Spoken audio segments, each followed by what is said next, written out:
Trencar la cambra d'eco. La pantalla individual està convertint la nostra presència digital en una cova on sempre escoltem les opinions que ens agraden o com a mínim que no ens disgusten. Si els primers tecnòlegs entenien internet com una plaça pública, amb l'aparició de la tecnologia mòbil i especialment les xarxes socials, este concepte ha girat en 360 graus. Podem triar a qui escoltem i a qui seguim, i òbviament seguim i escoltem qui ens agrada, el que diu i el que pensa, qui és. Potser no sempre és així perquè hem descobert que entre les nostres amistats teníem gent de totes les ideologies i ara s'expressen amb naturalitat en les seues xarxes. Potser un altre dia parlem de com eixa naturalitat ens ha descobert parts de nosaltres que no érem capaços de veure. Bé, tornant al tema, el concepte de zona cega el tenim ahir sempre a punt per a poder ser treballat. Tanmateix, la possibilitat de bloquejar continguts que no ens agraden, que han disposat totes les xarxes socials, ha configurat un estat d'opinió molt vulnerable i fràgil. Algunes persones ara poden viure alienes a la contradicció, a la incoherència i al conflicte inherents a l'existència.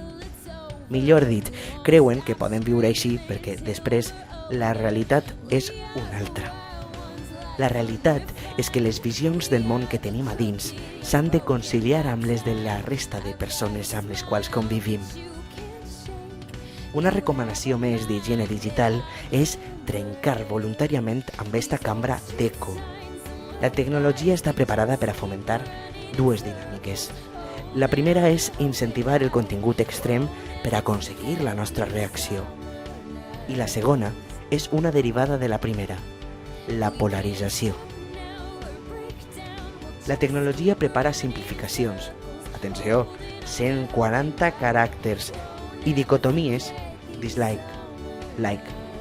Qualsevol simplificació de la part més complexa de la història de la humanitat és nociva. Si vols tindre una bona higiene digital, has de trencar amb l'extremisme i la polarització.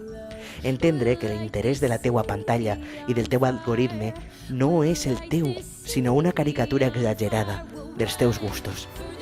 Trenca la teua zona de confort de criteris i valors. Potser per això necessites dos perfils diferents, per exemple.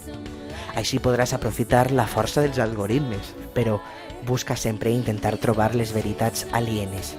Segur que coneixes persones que argumenten bé i que diguen coses que no sents com a pròpies. Anima el diàleg, apaga la confrontació. Ofèn-te de manera controlada, assumix el risc d'ofendre en parlar. L'ofensa és necessària per a la convivència. Només així podem entendre qui són els altres i sobretot per què són així. I per entendre un altre tipus de música, així vos deixem Christian Bulhar amb la seva cançó To the Mountain Snowflake.